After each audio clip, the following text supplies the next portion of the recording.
दोनों हाथ उठा के जयकारा लगाएंगे। बोले देवादिदेव श्री आदिनाथ भगवान की, देवादिदेव श्री शांतिनाथ भगवान की, देवादिदेव श्री चिंतामणि पार्श्वनाथ भगवान की, संत शिरोमणि गुरुवर आचार्य श्री विद्यासागर जी महाराज की, आचार्य श्री समय सागर जी महाराज की, गुणैतन प्रणेता शंका समाधान भावना एक प्रवर्तक जन जन की संत प्रखर वक्ता परम पूज मुनि श्री 108 प्रमाण सागर जी महाराज की, निर्यापक श्रमण मुनि श्री प्रसाद सागर जी महाराज की, मुनिवर शीतल सागर संधान सागर जी महाराज की, पंच कल्याणक प्रतिष्ठा महा महोत्सव की। आइए चलते हैं। बुढ़ार नगर की एक भावना था, सपना देखा तो वो आज सपना साकार हुआ और परम पूज मुनिवर के सानिध्य में आज ज्ञान कल्याणक की क्रिया सानंद संपन्न हुई और सायंकालीन संघ का समाधान का कार्यक्रम हम और आप प्रारंभ करेंगे। उसके पूर्व पारस चैनल, जिनवाणी चैनल, आदिनाथ चैनल और प्रमाणिक एक के माध्यम से जिस कार्यक्रम को घर में बैठ के देख को सुन रहे हैं उन सभी का और यहाँ पर उपस्थित समस्त श्रावक श्राविकाओं का सकल दिगंबर जैन समाज बुढ़ार हार्दिक अभिनंदन स्वागत करता है। चलते हैं प्रतिदिन की भांति परम पूज मुनिवर के श्री चरण वंदन करते हुए आशीर्वाद प्राप्त करेंगे और निवेदन करेंगे। शंका समाधान के कार्यक्रम के लिए दोनों हाथ जोड़ लेंगे, बोलेंगे हे मुनिवर नमोस्तु नमोस्तु नमोस्तु। और आइएगा बंधु, पंच कल्याणक प्रतिष्ठा महामहोत्सव का आज सेकेंड लास्ट दिन था। दिव्य परमात्मा को केवल ज्ञान की उपलब्धि हुई, प्राप्ति हुई और समो शरण की गर्दन पीठ से आज महाराज श्री ने आप सभी के मन में उठने वाले प्रश्नों को समाधित किया और अपनी ओंकार ध्वनि भी के माध्यम से आपका कल्याण पथ भी प्रशस्त किया। कल प्रातःकाल मोक्ष कल्याण की पावन पुनीत मंगलमय ये वेला है और दिव्य परमात्मा कल कैलाश पर्वत से मोक्ष पधारेंगे और प्रातः 9 बजे से रथ यात्रा भी यहाँ पर होगी। लेकिन बंधु, आज एक सौभाग्य, एक सुखद समाचार आप सबके लिए है जो लोग इस समय टीवी चैनलों पर अपने घरों पर बैठ करके इस कार्यक्रम को देख रहे हैं, जो लोग यहाँ सम्मुख उपस्थित हैं, कि बुढ़ार का ये पंच कल्याणक समापन की ओर है। लेकिन उसके पहले एक और पंच कल्याण की उद्घोषणा यहाँ से की गई है, हाथ कर लेंगे। एक और उद्घोषणा यहाँ पर की गई है और आज सकल दिगंबर जैन समाज रांची के सभी सम्मानित सदस्य साथी पदाधिकारीगण आज यहाँ पर उपस्थित हैं, आए हुए हैं और उन्होंने समूह शरण में भी महाराज श्री निवेदन किया था। अभी लाइव में अब यहाँ पर भी निवेदन करेंगे और रांची के लिए भी पंच कल्याण का मंगल आशीर्वाद महाराज श्री का मिल चुका है। 1 अप्रैल से 6 अप्रैल तक वह श्रीमद जिनेन्द्र पंच कल्याणक प्रतिष्ठा महामहोत्सव संपन्न होगा। दोनों हाथों को ऊपर उठा करके उस पंच कल्याणक के लिए भी आप अपनी ओर से अनुमोदना प्रेषित कीजिएगा। बंधु, हम सभी को मालूम है 30 मार्च को महावीर जयंती महाराज श्री भी कह चुके हैं, लेकिन मध्य प्रदेश हाई कोर्ट ने तो जो 31 तारीख की छुट्टी थी उसे 30 तारीख में परिवर्तित कर दिया है, अपना नोटिस निकाल दिया है। महाराज श्री ने जैसे कहा था कि आप लोग कहें ये परिवर्तित होगी और हाई कोर्ट ने बाकायदा लिखित में ये आदेश जारी किया है कि 31 मार्च की छुट्टी को 30 मार्च में सरकारी छुट्टी के रूप में घोषित कर दिया गया है। तो 30 मार्च को महावीर जयंती तो सभी देश और दुनिया में लोग मनाएंगे, लेकिन रांची वालों के लिए कुछ विशेष होगा। भगवान महावीर का भौतिक जन्म हुआ था और पूज्यवर मुनि श्री प्रमाण सागर जी का आध्यात्मिक जन्म हुआ था। महावीर जयंती के दिन ही महाराज श्री की सोनागिरी तीर्थ पर दीक्षा संपन्न हुई थी। तो ये अवसर 2 दिन के रूप में आपको मिल रहा है। 30 मार्च को महावीर जयंती के दिन तिथि के रूप में आप मनाएंगे और 31 मार्च को तारीख के रूप में आप महाराज श्री का दीक्षा दिवस मनाएंगे। तो आपका पंच कल्याणक 6 दिन का नहीं 8 दिन का संपन्न होगा। इसी के साथ बंधुओं, एक और शुभ समाचार आप सबके लिए है।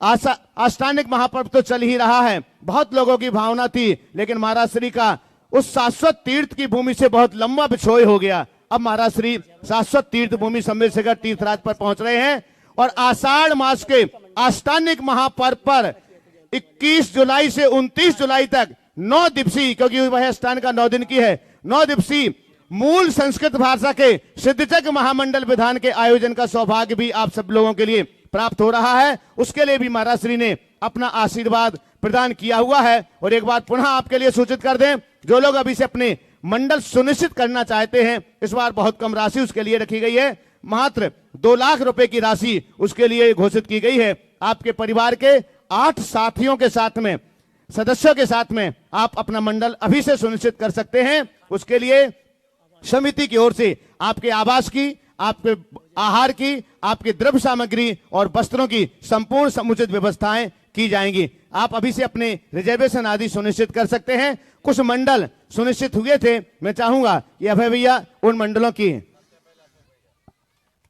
और आई मेरे पास जैसे ही घोषणा हुई 3 नाम मेरे पास आए। सबसे पहले मेरे पास नाम आया जिनकी जबलपुर में भावना थी कि हमारा परिवार सिद्ध चक्र विधान में सिद्धों की आराधना करे, लेकिन उस समय अवसर नहीं मिल पाया था।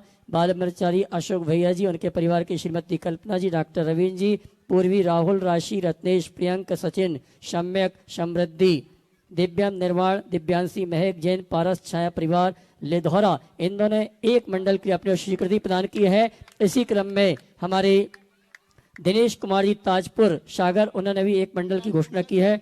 बहन उषा दीदी का परिवार है, वे आए गुरुवर के इसी चरण नमन करते आशीर्वाद प्राप्त करें। इसी क्रम में विनय कुमार जी जैन चिरमिरी, उन्होंने भी एक मंडल की अपने स्वीकृति प्रदान किया है। इन तीनों के लिए जोरदार तालियों देकर सम्मान करें और जिनके भी भाव बनते हैं। चलेगा। यहाँ के सौधर्मेंद्र हमारे मनीष भैया, उन्होंने भी अपनी ओर से एक मंडल के लिए स्वीकृति प्रदान की है और टीवी चैनल के माध्यम से जिस सूचना को सुन रहे हैं, सीधे गुणायतन में संपर्क करके आप अपने मंडल को आरक्षित करा सकते हैं। आइए, आज जिन्होंने गुणायतन से जुड़ने का अवसर सौभाग्य प्राप्त किया है, निर्माण सारथी से सूत्रधार के रूप में हमारे बीच उपस्थित हैं वसंत कुमार जी, प्रभात कुमार जी, अंकित जैन शहडोल, इन्होंने पूर्व में निर्माण सारथी के रूप में जुड़ने का अवसर प्राप्त किया था, आज सारथी के रूप में निवेदन किया। इनके निवेदन को स्वीकार करते हुए गुरुवर ने आशीर्वाद दिया है। मैं चाहूंगा वे आए परम पूज मुनिवर के श्री चरण में नमन करते हुए गुरुवंदना का सौभाग्य प्राप्त करेंगे और इनके सम्मान के लिए मैं आमंत्रित करूंगा हमारे सौधर्मेंद्र भाई मनीष जी, मोनिका जी की गुणायतन ट्रस्टी, वे आए सम्माननीय वसंत कुमार जी, प्रभात कुमार जी, अंकित जी परिवार का सम्मान का कार्यक्रम गुणायतन परिवार की ओर से संपन्न करें। और अगर मनीष जी केवला उपस्थित हैं तो वह भी आ जावे। हमारे सम्माननीय निर्माण सारथी से सूत्रधार के रूप में जिन्होंने स्वीकृति प्रदान की, उनका सम्मान करने के लिए वसंत कुमार जी आ जाइए, आगे जाए। गुणायतन परिवार की ओर से सम्मान कर रहे हैं, प्रतीक चिन्ह देके जल्दी पहुंचाएं। शीघ्र कर लें थोड़ा सा। और बंधुओं, जो लोग सिद्ध चक्र महामंडल विधान के लिए जिसमें पूरे समय महाराज श्री का सानिध्य रहता है, महाराज श्री के मुखारबिंद से मंत्रोच्चार होते हैं, जो लोग अपने मंडल सुनिश्चित करना चाहते हैं यहाँ पर तो अपने नाम दे ही सकते हैं। गुणायतन कार्यालय में भी संपर्क करके आप अपने मंडल वहां पर सुनिश्चित कर सकते हैं। हाँ, नाम दे दें। बहुत से हाथ उठ रहे हैं। हाँ, कागज पेन पर अपने नाम लिख करके यहाँ पर दे दीजिएगा, यहाँ से आपके नामों की घोषणा की जाएगी। हाँ जी, 5वें मंडल के लिए मेरे पास एक नाम आ चुका है जिन्होंने अपनी ओर से स्वीकृति प्रदान की है। और टीवी चैनल में जो सूचना सुन रहे हैं, आप सीधे गुणायतन कार्यालय संपर्क करके अपने मंडल को आरक्षित करा के आषाढ़ माह की अष्टानिका में मुनिवर के सानिध्य में सिद्धों की आराधना करने का सौभाग्य प्राप्त कर सकते हैं। और ये शाश्वत भूमि पर होने वाला विधान है, इसलिए मंडल सुनिश्चित होने में समय ज्यादा नहीं लगेगा। आप सोचो विचार नहीं करिएगा। जो लोग यहाँ उपस्थित हैं और जो लोग देश और दुनिया में इस कार्यक्रम को देखो सुन रहे हैं, आप भी, क्योंकि ये कितने जल्दी हो जाएगा आपको भी पता नहीं चलेगा और लंबे अंतराल के बाद महाराज श्री वहां पहुंच रहे हैं, तो ये सौभाग्य आप सबके हाथों में है। आइए अब दोनों हाथों को जोड़िए, सीधे सीधे चलते हैं। शंका समाधान के इस दिव्य सत्य को आगे बढ़ाने के लिए पूज्य मुनि श्री संधान सागर जी महाराज जी के पावन श्री चरणों में नमोस्तु पूर्वक निवेदन। बोले परम पूज्य मुनि श्री 108 प्रमाण सागर जी महाराज की। आज का यह शंका समाधान का सत्र बिना किसी भूमिका के अपन प्रारंभ करते हैं, जो कि समय काफी हो चुका है। और प्रथम प्रश्न इस पंच कल्याण प्रतिष्ठा महामहोत्सव का आज में जो सौदर में इंद्र बनने का जिनको सौभाग्य प्राप्त हुआ, मनीष, मोनिका, दिशा जैन, गुरु चरणों, पूरा परिवार एक साथ हो जाए, गुरु चरणों में अपना प्रश्न कर रहे और तैयार रहेंगे। तत्विका प्रासुट जैन बुढ़ार, मास्टर प्रासुट जैन तैयार रहे। उसके बाद में गुरुदेव के चरणों में त्रिबार नमोस्तु नमोस्तु नमोस्तु। महाराज जी, मेरा ये प्रश्न है कि जब धर्म करने में उपस्थिति अनिवार्य हो, उसी समय किसी और अन्य क्षेत्र में कर्तव्य करने की भी उपस्थिति अनिवार्य हो, उस समय में दोनों समय सामंजस्य बना करके कैसे बिना किसी को दुखी करके आगे बढ़े? जब हमारे कर्तव्य आड़े आते हैं और व्यवसायिक कार्य भी आड़े आता है, तब क्या करते हो?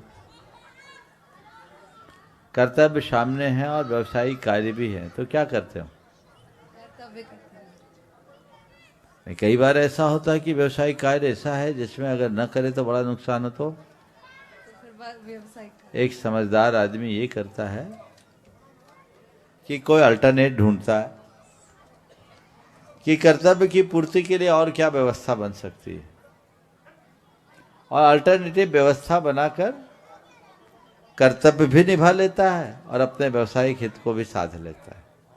तो जब व्यवसाय में इतना दिमाग लगा लेते हो तो धर्म में दिमाग लगाने में क्या दिक्कत है? समझ गए? कोई अल्टरनेट देखो, बाकी तो कर्तव्य तो लगा ही रहेगा। कहाँ हमारा अल्टरनेट है वो देखें। यदि कोई व्यक्ति गंभीर रूप से बीमार हो जाता है तो क्या करता है? वो भी कोई व्यवस्था बनाता है ना। तो ऐसे ही हमें देखना। हाँ, लेकिन यदि कोई अल्टरनेट ना हो तब फिर हमें कर्तव्य की पूर्ति करनी चाहिए। चलिए, नमोस्तु महाराज। मास्टर प्रासुर जैन बुढ़ार गुरु चरणों में अपना प्रश्न करें और तैयार रहेंगे। रमेश जी जैन भजन सागर कटनी, इनका 4 दिन से प्रश्न था, आज नंबर आ गया है। पूरे परिवार के साथ में तैयार रहें। महाराज जी नमोस्तु। अगर हम सभी की आपके चरणों में भी नमोस्तु। महाराज जी, अगर हम सभी की आत्मा एक जैसी है तो हम लोग लड़ते क्यों हैं? बहुत अच्छा सवाल किया। छोटे से बच्चे का बड़ा सवाल है, एक बार जोरदार अभिनंदन कर दो। सबकी आत्मा एक जैसी लड़ते इसलिए क्योंकि हम उसको मानते नहीं, हम अपने को बड़ा छोटा मानते हैं। जब मानने लगोगे कि सबकी आत्मा एक जैसी है ना तो लड़ाई झगड़े खत्म हो जाएंगे। इसलिए ऐसी दृष्टि अभी से अपने अंदर विकसित करो ताकि कभी लड़ाई झगड़े का कोई प्रसंग ना आए। ठीक है, चलो। हाँ, रमेश जी जैन भजन सागर कटनी, गुरु चरणों में अपना प्रश्न करें और उसके बाद तैयार रहेंगे। पिंटू जैन सागर मंडी बामोरा। नमोस्तु भाजी, नमोस्तु भाजी, नमोस्तु। ओ सागर वाले कौन है? जल्दी खड़े हो जाए। भाजी पहले से खड़े हो जाएं ताकि माइक वहां पहुंच सके। अपने स्थान पर खड़े हो जाएंगे। नहीं, महाराज जी, हमारा विचार है कि हमको समाधि मरण करना है और बार बार चलता है, कमरे अकेले अकेले हैं और शरीर में पूरा घुटनों का ऑपरेशन हो गया तो बाहर जाते नहीं बनता। बहुत प्रयत्न करते हैं मगर आप चिंता मत करो, अपनी साधना जारी रखो, समय पर सब ठीक हो जाएगा। उम्र मत देखो, अभी आपकी क्षमता है। ठीक है, बहुत बढ़िया। हाँ, पिंटू जैन अपना प्रश्न गुरु चरणों में कर रहे हैं और तैयार रहेंगे। अपने बीच में विनोद जी अर्चना जी जैन सिंगापुर शिरोमणि संरक्षक गुणायतन। महाराज श्री मंडी बामारा से दोनों दीदी एवं परिवार की आप चार विनोद जी सामने आ जा। हाँ, पूरे परिवार की नमस्कार। प्रश्न बोले।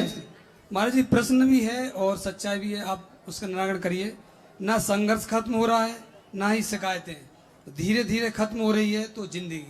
महाराज जी, कैसे उसको सरल बनाए और कैसे आसान बनाए? न संघर्ष खत्म हो रहा है न शिकायतें खत्म हो रही है तो जिंदगी। तो इसका एक बड़ा सीधा सा उपाय, संघर्ष और शिकायतों को मिटाना है तो एक ही काम करो, स्वीकार भाव। जो है जैसा है उसे स्वीकार करो, चीजें अपने आप हो जाएगी। स्वीकार भाव जगाए बिना हमारे जीवन में कोई उपाय नहीं। मन में संतोष हो जाए, शिकायतें मिट जाएगी। स्वीकारता आ जाए, जीवन का रास्ता प्रशस्त हो जाएगा। हमारे जीवन में ये स्थितियां केवल इसीलिए घटती है क्योंकि हम उन चीजों को स्वीकार नहीं पाते। नमस्ते। अपने बीच में गुणायतन के शिरोमणि संरक्षक सिंगापुर से विनोद जी अर्चना जी जैन, जोरदार तालियों से इनका स्वागत करें। आ जाए, पूरा परिवार एक साथ हो जाए। बोलिए, आप बोलिए, आप बोलिए। चलो, जब तक आप बोले। और उसके बाद में अपने बीच में कीड़ा भारती बुढ़ार के आशुतोष जी, राकेश जी, सत्य कुमारी त्रिपाठी तैयार रहे। नमस्ते महाराज जी, नमस्ते महाराज जी। महाराज जी, एक समय जो हम लोगों के लिए कुछ असंभव मालूम होता था, ऐसा लगता था कि बिल्कुल असंभव है सिंगापुर में मंदिर बनाना और सिंगापुर में जमीन से लेकर शिखरबद्ध मंदिर बनाना, वो महाराज जी आपके आशीर्वाद से पूरा हो गया है। महाराज जी, जब भी आप कहते थे हम लोगों को कि ऐसे एक जगह को खोजो, ऐसे जगह को निकालो, हम लोगों को लगता था ये कभी होगा नहीं। हम लोगों को लगता था कि वहाँ पे कम से कम हम लोगों को इस तरह की व्यवस्था मिल जाए, ये नामुमकिन है। पर आपके आशीर्वाद से महाराज जी मिल गया, वो जगह हमारे पास में आ गई है। हमारे पास में सारी जगह वगैरह आ जाएगी और महाराज जी ये आपकी बहुत बड़ी कृपा है इसके बारे में। महाराज जी, आगे के लिए भी आपका मार्गदर्शन, अभी कुछ प्रश्न लेकर आए हैं तो वो आपके मतलब आपसे पूछेंगे कि उसको बहुत कैसे वो सुंदर। करना है। मैं चाहूँगा एक बार विनोद जी और इनकी पूरी टीम का जोरदार अभिनंदन करें। ये लोग बहुत ही उत्कृष्ट काम कर रहे हैं सिंगापुर जैसी जगह में। ये पूरे समाज के लिए बड़े गौरव का विषय है, जहाँ जमीन से आसमान तक पूरा भव्य जिनालय बनने जा रहा है। यद्यपि 2013 से हमारी ही प्रेरणा से इन लोगों ने एक चैत्यालय बना रखा है, जिसमें आज भी पूजा अर्चा करते हैं। और मुझे कहने में बड़ा गर्व का अनुभव हो रहा है कि ये सिंगापुर में जिस तरह का धर्म करते हैं, भारत के लोग वैसा नहीं कर पाते। वहाँ भी ये व्रत नियम संयम वाले अनेक लोग हैं, व्रती जीवन प्रतिमाधारी लोग, नित्य अभिषेक पूजन करने वाले लोग, समय समय पर विभिन्न प्रकार के धार्मिक आयोजनों को करने वाले लोग, आपस में एक दूसरे के साथ जुड़कर रहने वाले लोग। ये एक बहुत अच्छा उदाहरण है पूरे सिंगापुर के लिए। मैं इसके लिए विनोद जी के माध्यम से सिंगापुर के पूरे जैन संघ को बहुत बहुत आशीर्वाद देता हूँ। आप लोग ऐसे ही लगे रहिए और अपने लक्ष्य की पूर्ति कीजिए। जो भी आपकी ये में समस्याएं हैं या जो भी आप मार्गदर्शन चाहते हैं, समय के अनुसार समय निकाल कर आपसे चर्चा कर लेंगे। महाराज जी एक बात और, जो पंचकल्याणक होने वाला है उसकी डेट जो समाज जो वो प्रेजेंट कर रहे हैं वो है 28 अप्रैल से लेकर 3 मई की। अगर आप उसके लिए स्वीकृति दें तो हम बिल्कुल। अब प्रतिष्ठाचार्यों से बात करना। एक बात और बता दें, ये लोग सिंगापुर की प्रतिमाओं को प्रतिष्ठापित करने के लिए सम्मेद शिखर में पंचकल्याणक कराना चाहते हैं। आप भैया जी लोगों से बात कर लीजिएगा, अभी बैठे हैं, और बैठ करके चर्चा करके उस तिथि को भी घोषित कर दिया जाएगा। जो सुटेबल होगा बात कर लेंगे। आशुतोष राकेश सत्य कुमार जी त्रिपाठी, कीड़ा भारती बुढ़ार, गुरु चरणों में अपना प्रश्न। डॉक्टर अपूर्वा जैन नाड़ी वैद्य तैयार रहेंगे। महाराज श्री, मां नर्मदा के आंचल में बसे बुढ़ार नगर में आप पधारे। आपके श्री चरणों में कोटि कोटि प्रणाम, आपका हार्दिक अभिनंदन। महाराज श्री, मेरा प्रश्न है जिसे कम समय में मैं बोलना चाहूँगा। आपसे प्रश्न पूछना, हालांकि आपको तो सूरज को दीपक दिखाने के समान होगा, लेकिन हम मेरे जैसे जो आम जनमानस यहाँ मौजूद हैं उनके लिए मैं छोटी छोटी बात रखना चाहूँगा। अहिंसा परमो धर्म की बात अपन करते हैं, सर्वे भवन्तु सुखिनः की बात करते हैं। हमने सीखा है बचपन से, हमने सीखा है वसुधैव कुटुंबकम, और फिर एक मंत्र भी है जो सभी अक्सर हर पूजन और उसमें होता है, ब्रह्मा मुरारी त्रिपुरांतकारी भानु शशि भूमि सुतो बुधश्च गुरुश्च शुक्र शनि राहु केतवा सर्वे ग्रहा शांति करा भवन्तु। हम तो वो उस परंपरा का निर्वहन करने वाले लोग हैं कि हर जगह हम शांति देखते हैं, सारे ग्रहों की शांति देखते हैं, हर ओर शांति देखते हैं। लेकिन महाराज श्री, आपसे प्रश्न ये है कि यदि हम तो शांत हैं लेकिन हमारा पड़ोसी अशांति मचाता है, अभी पहलगांव की घटना है, अभी 2 दिन से हम सभी देख रहे हैं कि इजराइल, ईरान, अमेरिका ये सब आपस में उलझे हैं, तो ये अशांति दूर कैसे होगी, क्या समाधान हो? बस यही प्रश्न है। बहुत ही गंभीर सवाल आपने उपस्थित किया। हमें अपनी शांति की कामना और प्रयास में कमी नहीं रखनी चाहिए, लेकिन ये बात सही है कि केवल हमारी भावना से सब कुछ नहीं होगा। हमारा प्रयास ये हो कि जो हमारी भावना है वही सबकी भावना बन जाए। तो इस समस्या का स्थायी और व्यापक हल तो मेरी दृष्टि में यही है कि हम एक ऐसा जगत व्यापी अभियान जगाएं कि सबकी दृष्टि और भावना हम जैसी हो जाए, वसुधैव कुटुंबकम की, आत्म साम्य की, समत्व की, जगत के कल्याण की, विश्व क्षेम वहाँ महम की उक्ति सबके जीवन में चरितार्थ हो। लेकिन मुझे पता है सतयुग में भी ऐसा नहीं हो पाया, सतयुग में भी नहीं हो पाया, द्वापर युग में भी नहीं हो पाया, त्रेता युग में भी नहीं हो पाया, किसी युग में नहीं हुआ। हर युग में जब देव हुए तो असुर भी हुआ, राम हुए तो रावण भी हुआ, श्री कृष्ण हुए तो कंस भी हुआ।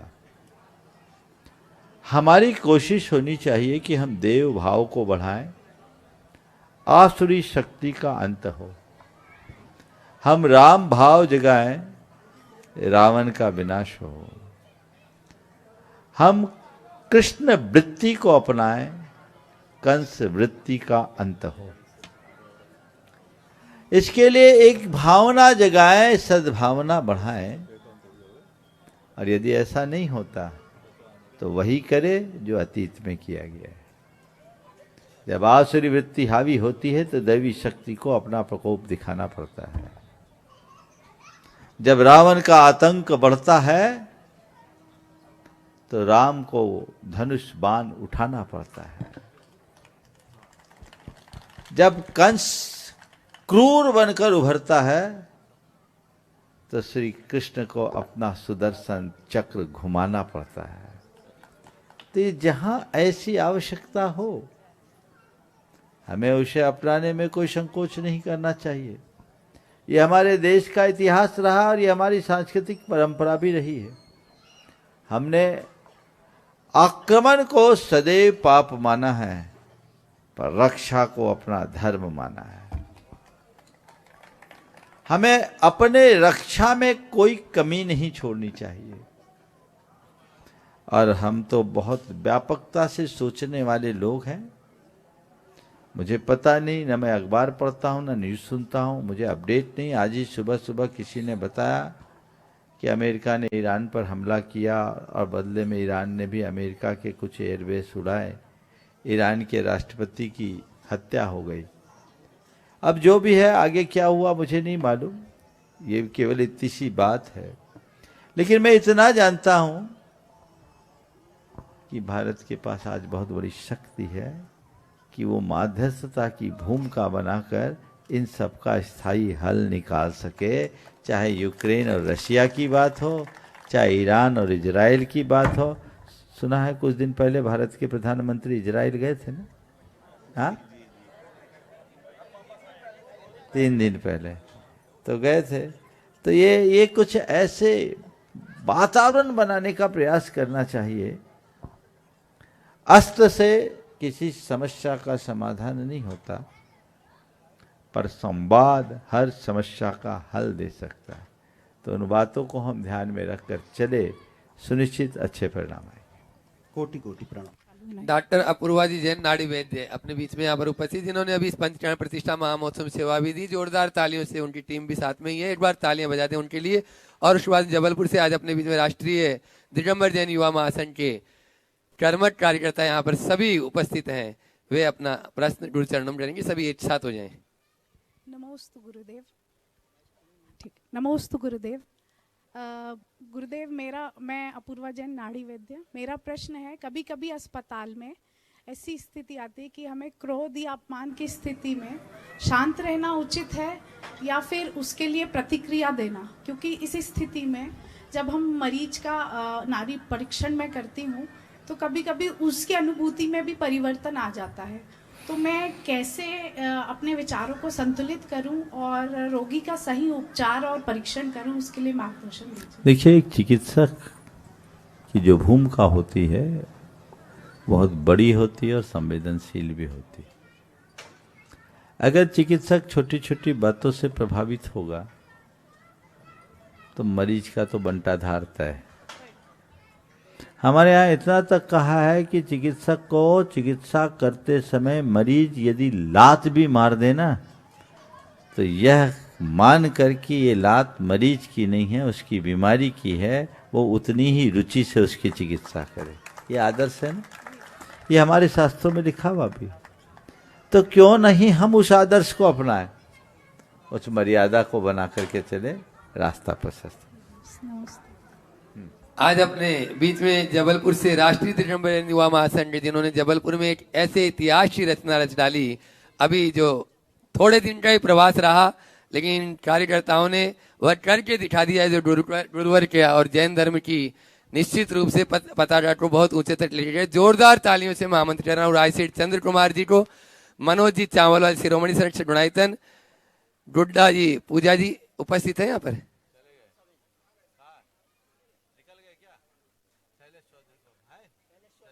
हाँ, शैलेश जी चौधरी, अरविंद जी, राजा सुनीता जी, गुणायतन ट्रस्टी यहाँ पर उपस्थित, संजय जैन, अमृत तीर्थ और सभी साथी गण, जितने भी लोग हैं अभी वो तो आ ही जाए। अरविंद जी राजा यहाँ पर उपस्थित हैं, जोरदार तालियां। शैलेश भाई भी हैं।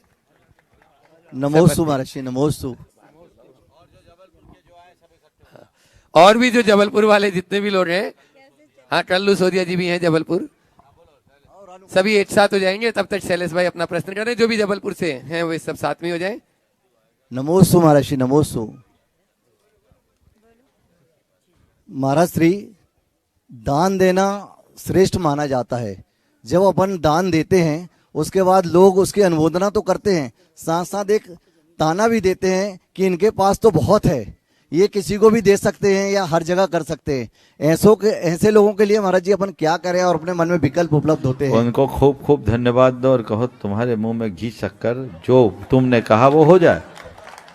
मैं इतना समर्थ हो जाऊं कि सबको दे सकूं, सब जगह दे सकूं। और भगवान से रोज ये प्रार्थना करो कि भगवान मेरे यहाँ कभी किसी चीज की कमी ना पड़े। यदि ऐसा करने में हम समर्थ हो जाएं तो इससे अच्छी बात कोई नहीं होगी। इसलिए कुछ मत सोचो, लोग बोलते बोलने दो, हमें अपना दृष्टिकोण कहीं से प्रभावित नहीं होने देना। नमोस्तु गुरुवर, नमोस्तु, नमोस्तु। और मैं बुला रहा हूँ उस शख्स को, बंधु अभी आप देख रहे हैं पंचकरण प्रतिष्ठा महामहोत्सव, जहाँ अभी इतने दिन वह जिनालय नहीं था, लेकिन आज वह प्रतिष्ठा होकर जिनालय बन चुका है। और उस जिनालय में जिनकी जमीन, जिनालय के पास में जिनकी जमीन, अरविंद कुमार जी मिश्रा, रायपुर छत्तीसगढ़, रायपुर से अपने बीच में यहाँ पर उपस्थित है, जिन्होंने अपनी जमीन संत निवास के लिए दान में, निःशुल्क दान में दी है। जोरदार तालियां।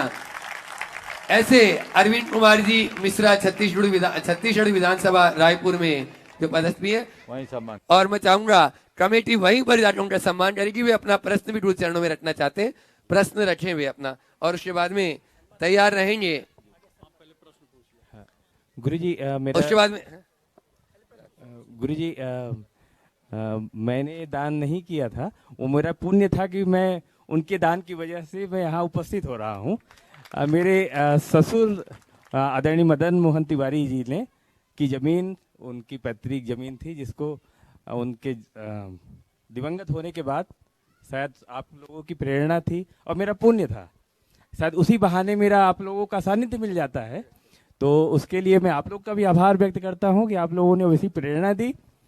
अच्छा गुरुजी, मेरा इसके बाद जो प्रश्न है, और आप आशीर्वाद भी दें कि ऐसे अवसरों पे ये सारे परिवारजन कि दान उसको दिया जाता है जब किसी को दिया जाता है। हम ये चीज़ें यहीं की थी और यही अपने परिवार के बीच हैं, तो ये परिवार हमको आमंत्रित करता रहे, और आपके सब ऐसे जब कार्यक्रम हो तो हम कम से कम आ जाए, तो हमारा भी कुछ पुण्य माने भाव सुधरे, जो जैसा आप बोल रहे बहुत हैं। सुंदर। तो ये आप, मैं चाहूंगा एक बार प्रदीप जी का, जो प्रदीप जी नाम है, अरविंद जी मिश्रा का जोरदार अभिनंदन करें। बंधुओं, ये एक अनुकरणीय आदर्श इन्होंने प्रस्तुत किया है। मुझे मालूम पड़ा छोटा मोटा भूखंड नहीं है, 70 बाई 240 फुट का बड़ा प्लाट। अच्छा, उसमें 30-60 दान में दिया, बहुत बड़ी बात है। फिर भी हाँ, और इन्होंने मूल्य पर नहीं दिया, बहुत मोटी राशि ये लोग दे रहे थे। उन्होंने कहा मैं ऐसे नहीं दूंगा, मैं तो दूंगा तो पूरा ही दूंगा और पूरे से दूंगा। आज मैं अभिभूत हो गया इनकी भावनाओं को सुनकर कि हमने दिया क्या, अपनों के बीच अपनी चीज रखी है।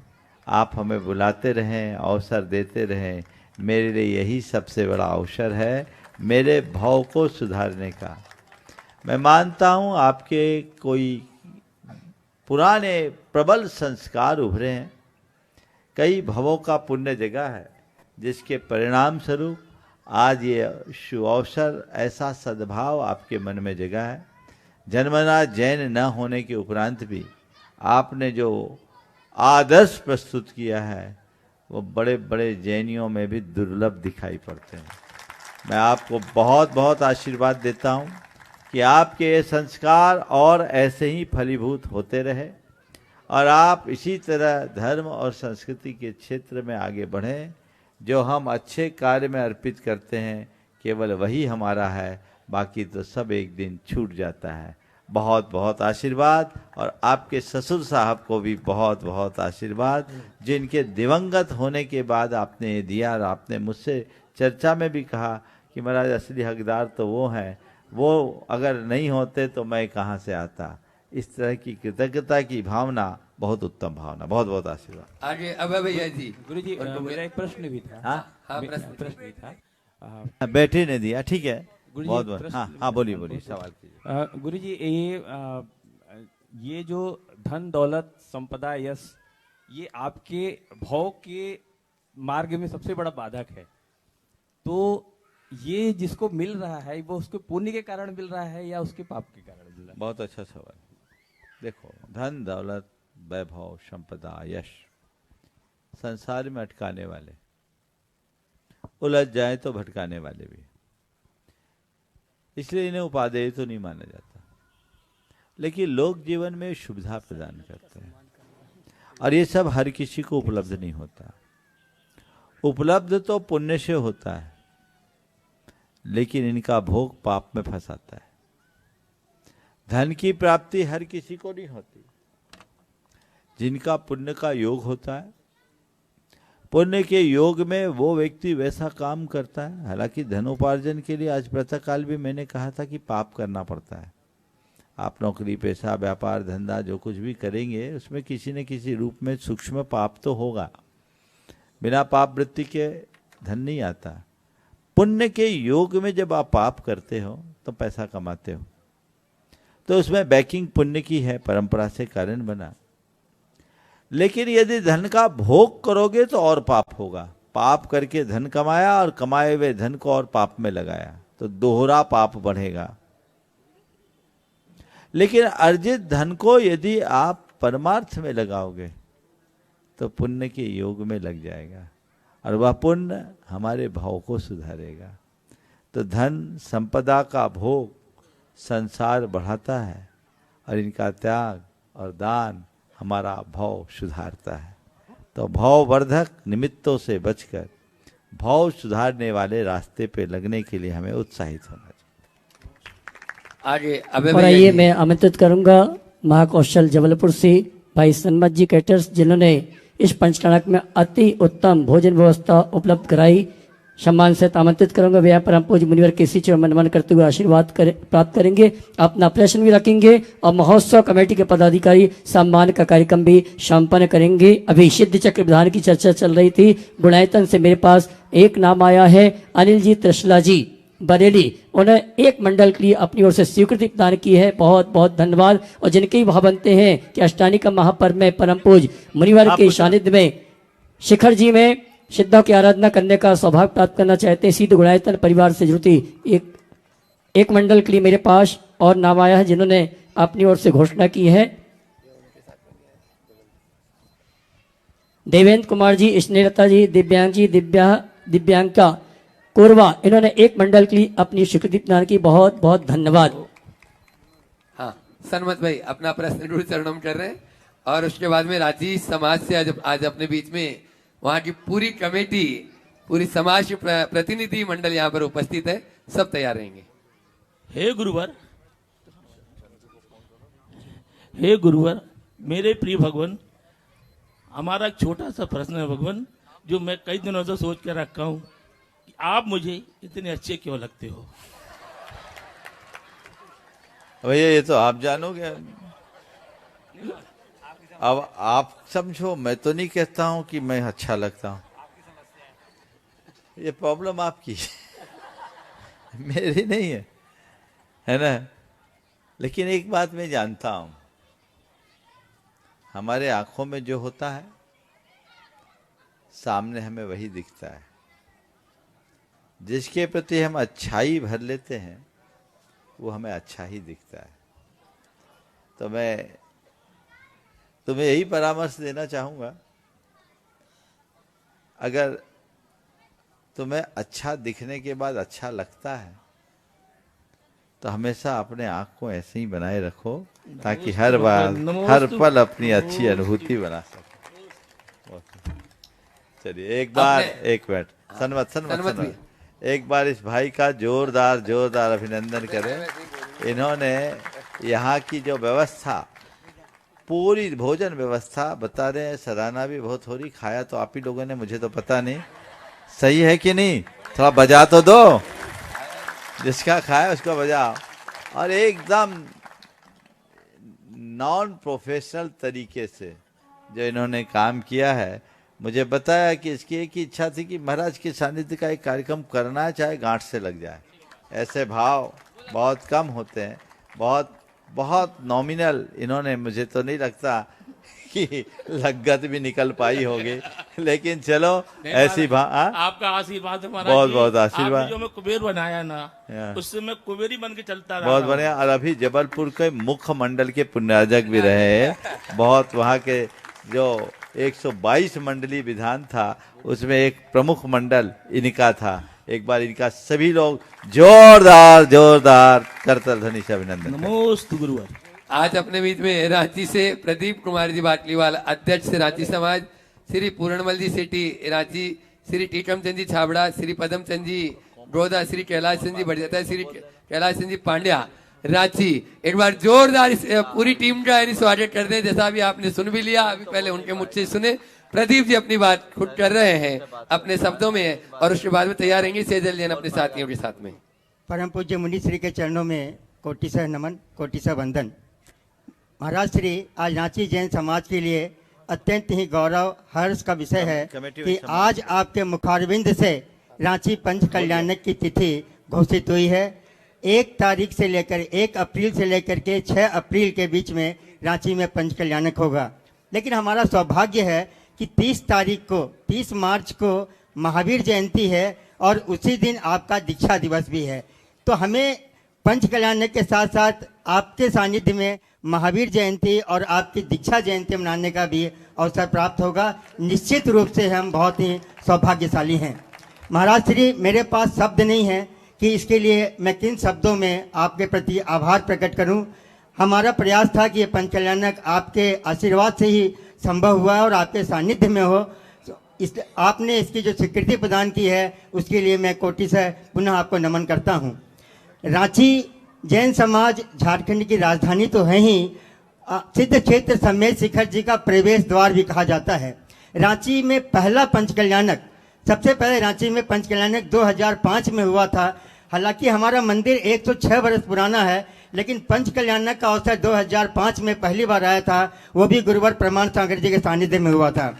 दूसरा पंच कल्याणक वासुपूज्य जिनालय का 2008 में पूज्य मुनि श्री के सानिध्य में हुआ, और यह तीसरा पंच कल्याणक भी महाराज श्री के सानिध्य में हो रहा है। हमारे मुख्य मंदिर में ऊपर की वेदी में कुछ निर्माण कार्य हुए हैं, उनके पंच कल्याणक की प्रतिष्ठा महाराज श्री के सानिध्य में हो रहे हैं। महाराज श्री, आज इस अवसर पर मैं यह लोभ संवरण नहीं कर पा रहा हूं कि आपके माध्यम से और पारस टीवी और दिनवाणी चैनल के माध्यम से इस कार्यक्रम को जो भी लोग देख रहे हैं, सुन रहे हैं, और आज इस खचाखच भरे पंडाल में जो भी उपस्थित हैं, उन सभी को मैं महाराज श्री के दीक्षा दिवस, महावीर जयंती और पंच कल्याणक के पावन अवसर पर सादर आमंत्रित करता हूं। कृपया आप हमारा आतिथ्य स्वीकार करें और हमें आपकी सेवा का मौका दें। पुनः एक बार गुरु चरणों में मेरा कोटि से नमन।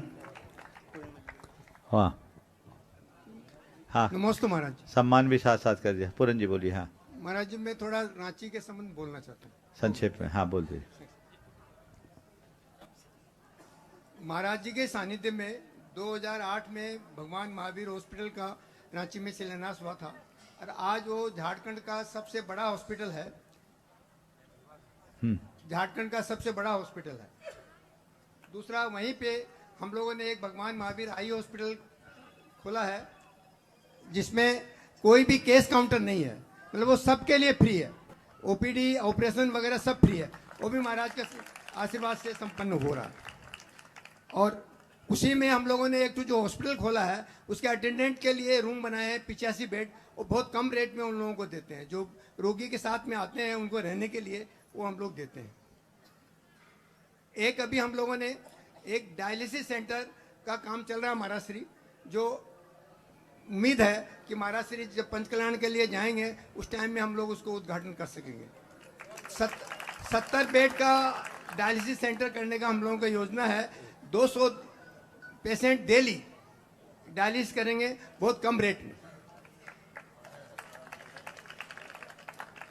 हमारी संस्था है वो एजुकेशन हेल्प भी करती है। झारखंड की बच्चियों के लिए हम लोग हायर एजुकेशन के लिए हेल्प करते हैं, प्लस और जो बच्चे हैं उनको हेल्प करते हैं। ऐसे साल में हम लोग करीब 50 लाख रुपए हेल्प करते हैं। हमारी संस्था जो भगवान महावीर हॉस्पिटल में इलाज कराते हैं उनके लिए हमारे मेंबर को 75 लाख रुपए का हर साल कूपन देते हैं, जो कि उन रोगियों को इलाज के लिए दिया जाता है। हमारे मेंबर जो है वो उस कूपन में से अपना नहीं यूज कर सकते हैं, सिर्फ जो बाहर के जो गरीब जो रोगी रहेंगे या आपके कर्मचारी हैं या आसपास अड़ोसी पड़ोसी हैं उनके लिए वो दे सकते हैं। और हर साल हम लोग उस 75 लाख रुपया के अलावा 75 लाख रुपया और हमारी संस्था से उनको हेल्प करते हैं। टोटल 1.5 करोड़ रुपया करीब करीब हर साल हम लोग इलाज के लिए हेल्प करते हैं। जैसे प्रदीप जी ने बताया, आप सब ये पंचकल्याण महोत्सव जो हो रहा है 30 तारीख से ही कहूँगा मैं, 30 तारीख से 6 तारीख तक आप सब पधारे और महाराज श्री का भी वहाँ आपको आशीर्वाद मिलेगा। नमस्ते महाराज। मैं चाहूँगा एक बार इन सभी का जोरदार अभिनंदन कर दें। पूरनमल सेठी आज 80 पार कर चुके हैं और इनकी उमंग देखिए। सेवा और लोकोपकारी कार्यों को संचालित करने की प्रतिमूर्ति हैं। इनकी बड़ी लगन है। जैसा इन्होंने बताया 2008 में जो अस्पताल खोला गया आज पूरे झारखंड का सबसे बड़ा हॉस्पिटल है। यद्यपि व्यवस्था के लिए इनको मेडिका के साथ टाई अप करना पड़ा, लेकिन उसके बाद जो चैरिटी का काम ये लोग कर पा रहे हैं ये अपने आप में पूरी जैन समाज के लिए गौरव का विषय है। आई हॉस्पिटल, अटेंडेंट्स की सुविधाएं, अभी इनने जो बोला है कि हम लोग डायलिसिस का एक सेंटर खोलने जा रहे हैं, ये अपने आप में बहुत बड़ी बात है। शिक्षा और चिकित्सा के क्षेत्र में ये लोग जो काम कर रहे हैं इसकी भूमिका 2005 के पंचकल्याणक में ही बनी थी और तब से अब तक 20 सालों में इन लोगों ने बहुत अच्छी यात्रा की है। मैं इसके लिए पूरी की पूरी टीम को बहुत बहुत आशीर्वाद देता हूँ। ऐसे ही करते रहें। बहुत बहुत आशीर्वाद। 2005 में भी महावीर जयंती वहीं हुई थी और इस बार भी महावीर जयंती वहीं हुई थी। वो भी पहली महावीर जयंती हमारी थी और ये भी पहली है। बाबा भी पुराने सेठ ही हैं। चलो अब अगला प्रश्न करें सेजल जैन अपना साथियों के साथ में, और उसके बाद सौरभ मंचिता जैन पाइया परिवार बेंगलोर से अपने बीच में गुरु चरणों में अपना प्रश्न करेंगे। गुरुदेव के चरणों में कोटि कोटि नमोस्तु। मंचासीन समस्त मुनिराजों के चरणों में कोटि कोटि नमोस्तु। छुल्लक जी के चरणों में इच्छामि। महाराज जी, केवल ज्ञान की अवस्था में आत्मा पूर्ण शुद्ध रागद्वेष रहित और सर्वज्ञ होती है, पर आज का युवा पढ़ाई, करियर और इच्छाओं में उलझकर नकारात्मक विचारों से घिर जाता है। ऐसे में हम अपने दैनिक जीवन में कौन से विचार, वाणी और आचरण को अपनाएं जिससे हम केवल ज्ञान की दिशा में बढ़ सके और आत्मा की शुद्धि का मार्ग प्रशस्त हो? ज्ञान की दिशा में बढ़ना और आत्मा की शुद्धि का मार्ग प्रशस्त करना है तो पहले आत्मा को जानो। मैं कौन हूं, मेरा क्या है, इसे पहचानो।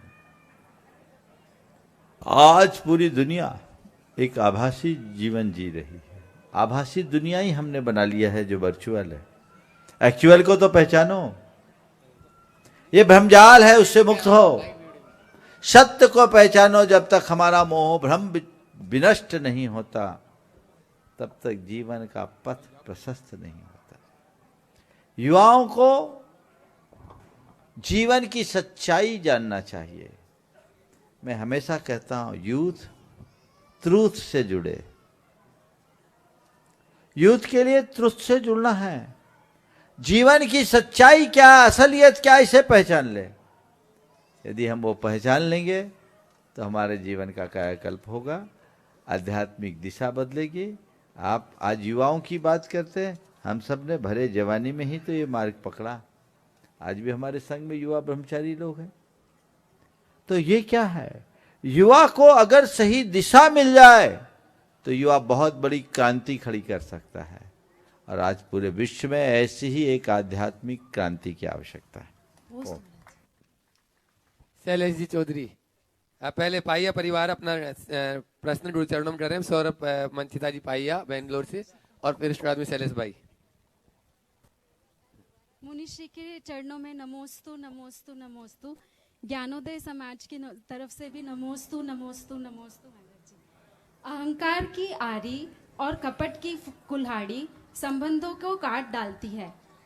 इत्र मित्र और चरित्र किसी की पहचान के मोहताज नहीं थे, तीनों अपनी परिचय स्वयं देते हैं। हे गुरुवर, अहंकार और कपट से अपने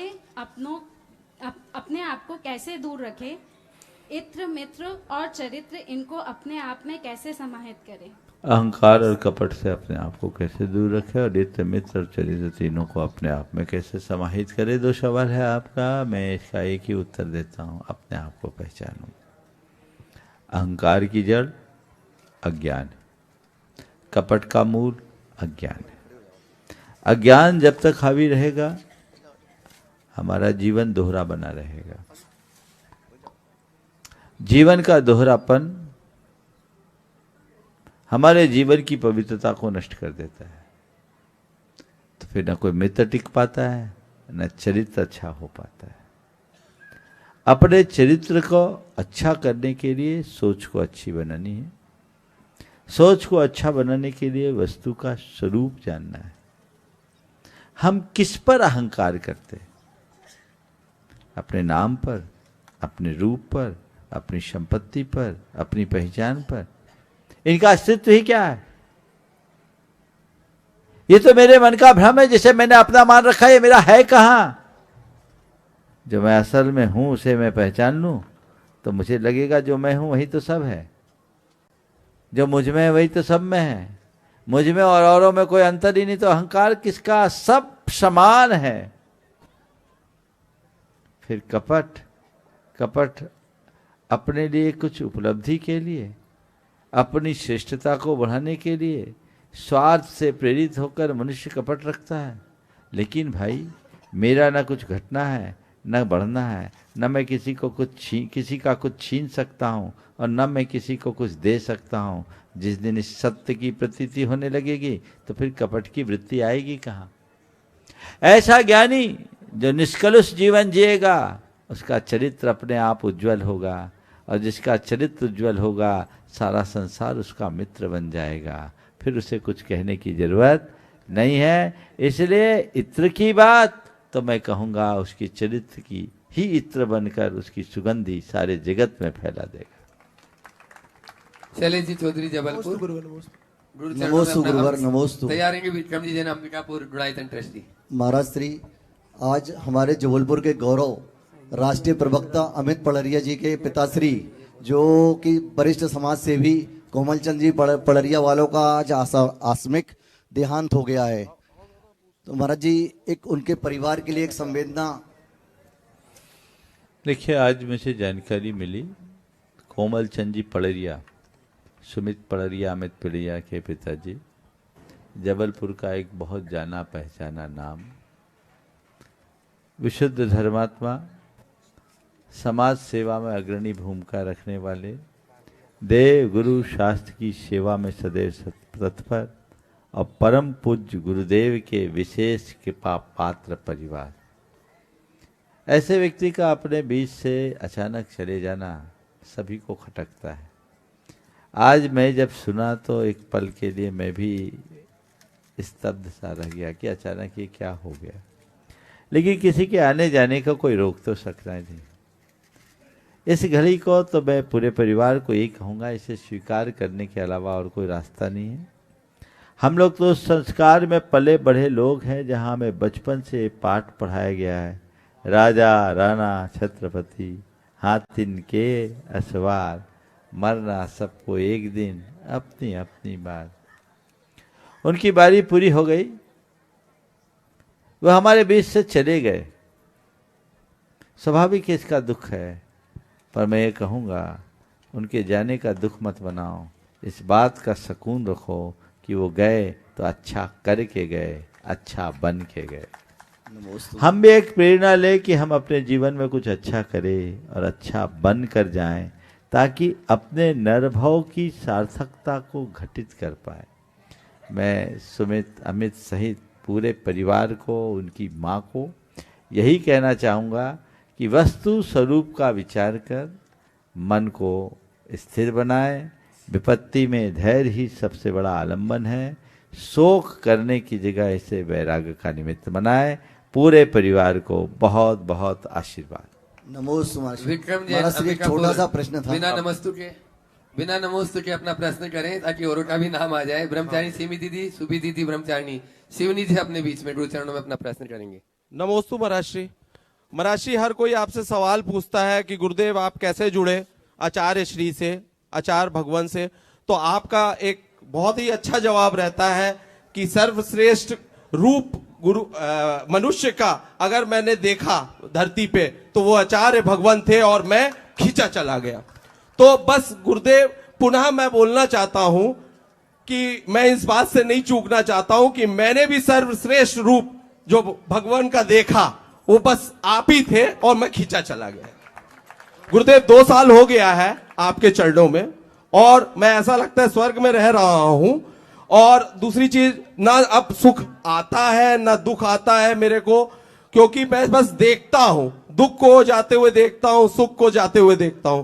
गुरुदेव बस मेरा एक प्रश्न है, उसका समाधान आप कर दीजिए कि मैं एज ए भक्त आपसे जुड़ा हुआ हूं, तो मैं ये चाहता हूं गुरुदेव आपसे जानना कि एज ए सांसारिक जीवन में अगर मैं रहूं वैराग्यता का धारण करके थोड़ा सा, तो उसमें एक अलग ही अनुभूति होती है, एक अलग ही आनंद आता है, जो कि आनंद मैं समझ सकता हूं या गुरुदेव आप समझ सकते हैं। तो कृपया गुरुदेव इसको बताने की अनुकंपा करें। खींचे तो चले आए हो, पर मुझे लगता है कोई और भी खींच रहा है। मेरा खिंचाव एक तरफा था, सो मैं यहां आ गया और तुम लोगों के कथनानुसार गुरुदेव ने सबको खींचने लायक बना दिया। और तुम हो कह तो रहे हो कि खिंचा आ रहा हूं, पर मुझे लग रहा है किसी और का भी खिंचाव जुड़ा है, चाहे वो घर परिवार हो, चाहे दुनियादारी हो, चाहे तुम्हारे ट्रैक्टर का। ये ट्रैक्टर के एजेंसी है जॉन डियर ट्रैक्टर के, पूरे अंबिकापुर जिले में और 2-3 जिलाओं में इनका बड़ा काम है। तो मैं बोल रहा वो जो खिंचाव है ना उसको खत्म करो, तब सच्चे अर्थ में अपने आप को जान पाओगे। जीवन में यदि कुछ पाना है तो सबसे पहले अपने आप को पहचानो। मैं कौन हूं, मेरा क्या है, इसे जानो। जिस दिन ये ज्ञान प्रकट होगा तुम्हारी चेतना में एक प्रकाश होगा और वही तुम्हारे जीवन का पथ प्रशस्त करेगा। बंधुओं, अभी 2 बातें आप सबके बीच कही गई। रांची में पंच कल्याणक की बात कही गई। रांची के लोग पिछले लगभग 2 साल से प्रतीक्षारत हैं और अब ये सुयोग बन गया, क्योंकि सबको पता है गाड़ी की दिशा किस तरफ है और उसी हिसाब से रांची में ये पंच कल्याणक का निमित्त बना है। रांची समाज से मैं यही कहूँगा कि जैसे 2 पंच कल्याणक आपने पूरे उत्साह उमंग के साथ संपन्न किए हैं, वैसे ये तीसरा भी होना चाहिए। रांची झारखंड की राजधानी है और झारखंड पूरे जैन समाज के लिए बहुत महत्वपूर्ण है, क्योंकि शिरोमणि तीर्थ सम्मेद शिखर का झारखंड में ही इस स्थान है। इसलिए इसे पूरी व्यवस्थित तरीके से आप सब करें, मेरा बहुत बहुत आशीर्वाद है। और दूसरी बात, शिखर जी में विधान की, चूंकि विधान तो सब लोग चाहते ही हैं, इस अष्टानिका में भी चाह रहे थे, पर यहाँ तो पंचकल्याणक था और अभी हम जबलपुर करा के आए ही, लेकिन बहुत सारे लोगों का आग्रह था और इसीलिए कमेटी ने बार बार अनुरोध किया और आज औपचारिक रूप से विधान की घोषणा कर दी गई है और आप लोग उसका लाभ लें। जिनको भी उस विधान में अपनी सहभागिता देनी है, समय पूर्व अपना नाम दे दें, ताकि ये नामों का क्रम तो चलता रहेगा। आज औपचारिक घोषणा है, क्या एक नाम और आ गया है, नाम अभी भैया जी घोषित करेंगे। आप इनका इसी तरीके से लाभ लेते रहें ताकि सभी अच्छा हो। और एक बात, चूंकि हमारी गाड़ी तो अब वंदे भारत की तरह भागेगी, लेकिन महाराज जी यहाँ हैं, इसलिए सोचना नहीं है। समाज ने निवेदन भी किया है और परसों जो भी समय होगा महाराज से चर्चा करके भगवान का मस्तकाभिषेक और कलशारोहण, कलशारोहण कल हो जाएगा तो ठीक है, नहीं तो महाराज है परसों पूर्णिमा को हो जाएगा। ये लाभ आप सब लेते रहिएगा, है ना। तो इस प्रकार की व्यवस्था बुढ़ार वाले के ऊपर निर्भर करती है कि इस गाड़ी को कितना रोक पाते हैं। चलिए बोलिए। हाँ दीदियाँ सिवनी से अपने बीच में, और फिर जैतरी समाज सामूहिक रूप से एक प्रश्न चलेगी ससुराल नरेश जी जैन की। महाराज जी आपके चरणों में कोटिशाह नमोस्तु। महाराज जी हमारे जीवन का ये परम सौभाग्य रहा कि 17 वर्ष की अल्पायु में इस सदी के महानतम आचार्य संत श्रोमणी आचार्य गुरुवेश से आजीवन व्रत लेने का परम सौभाग्य मिला। महाराज जी मेरा प्रश्न यह है कि इस आधुनिक जीवन में हम बाहरी आकर्षण से कैसे बचें और अपने व्रत को कैसे दृढ़ता के साथ पालन कर सकते हैं। आचार्य महाराज हम लोगों को हमेशा ये बताते थे कि तत्वार सूत्र के सूत्र को घोटो, जगत काय स्वभाव वा संवेग वैराग्यार्थ। बस बहुत सुंदर, बहुत बहुत आशीर्वाद। जैतरी समाज नीलेश जी जैन, जैसे तुम्हें 17 साल में योग मिला, मुझे भी 17 ही साल में हुआ था। चलिए आगे। जैतरी समाज नीलेश जी जैन बुढ़ार और संजू जी जैन मिजोरम विधि नायक प्रदाता वे तैयार रहेंगे। उसके बाद में प्रसिद्ध समाज सेवी संतोष जी जैन बैटरी सागर तैयार रहेंगे। मुझको एक शरण है तेरी तब स्थित से हे स्वामी, अन्य कोई भी फल न चाहूं हे त्रिभुवन अंतर्यामी। यदि कुछ फल है तो इस भव में और भावांतर में भगवन, आप ही मेरे स्वामी होवे तुम समान हम जाए बन। परम पूज्य आचार्य गुरु और विद्यासागर मुनि महाराज के चरणों में बारंबार नमस्कार। मुनि संघ के चरणों में बारंबार नमस्कार। महाराज जी 31 मार्च 2024 को चचाई रेस्ट हाउस से अमलई ओपीएम तक हम महाराज जी आपके सानिध्य में हम लोग ने गमन किया। उस दरमियान मैंने आपसे पूछा कि महाराज जी हमारे यहाँ जैतहरी में आपके चरण कब पड़ेंगे, तो आपने कहा कि प्रतीक्षा करो। और आप उसके बाद में कुंडलपुर, इंदौर और सभी जगह में आपसे आशीर्वाद लेने पहुंचता गया। निवेदन हो गया भैया, चलो आशीर्वाद है, प्रतीक्षा करो, आगे बढ़ो। हाँ। संजय जी जैन मिजोरम जिन्होंने अभी विराजमान करने का सौभाग्य प्राप्त किया, डुणाईतन से भी वो अपनी स्वीकृति ट्रस्टी के रूप में दे चुके हैं। सम्मान बाद में वो पूरा परिवार एक साथ हो जाएगा। अभी अपना प्रश्न कर ले और उसके बाद में सागर से अपने बीच में प्रसिद्ध समाज से भी आप सब जानते हैं संतोष जी जैन सागर बैटरी तैयार रहे। गुरुवर प्रणाम। नमोस्तु नमोस्तु नमोस्तु। गुरुवर मेरा सौभाग्य जगा कि आपके सानिध्य में ये मेरा पहला पंच कल्याणक में पूरा देख पाया। इसमें मेरी एक जिज्ञासा है कि हमारे यहाँ जैसे जज या और भी बड़े बड़े लोग आए तो क्या हम उन्हें एक मौका ये नहीं दे सकते कि वो हम जो माता पिता बने हमारे तीर्थंकर के, उनका सम्मान करके वो कृतज्ञ हो। बहुत अच्छा सुझाव है, क्योंकि शुद्धि वगैरह का झमेला होता है इसलिए इसको अवॉइड करते हैं शाम के टाइम। लेकिन ये बहुत अच्छी बात है, अगले किसी आयोजन में ये रूपरेखा बनाई जा सकती है जिससे हमारे पंच कल्याणक की गरिमा और बढ़े। बहुत बहुत आशीर्वाद। हाँ, संतोष जी का एक बार जोरदार करतल ध्वनि से अभिनंदन कर दे, हमारे सागर से आए हैं। अगर उनका कोई सवाल है तो सवाल भी जल्दी से दे दीजिए।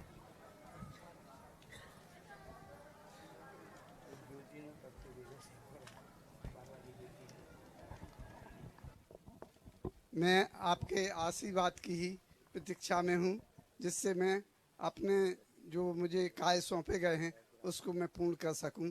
बहुत बहुत आशीर्वाद। चलिए आज के इस सत्र को परम पूज्य गुरुवर के चरणों में नमन करते हुए यहीं पर विराम। बोले अहिंसा परमो धर्म की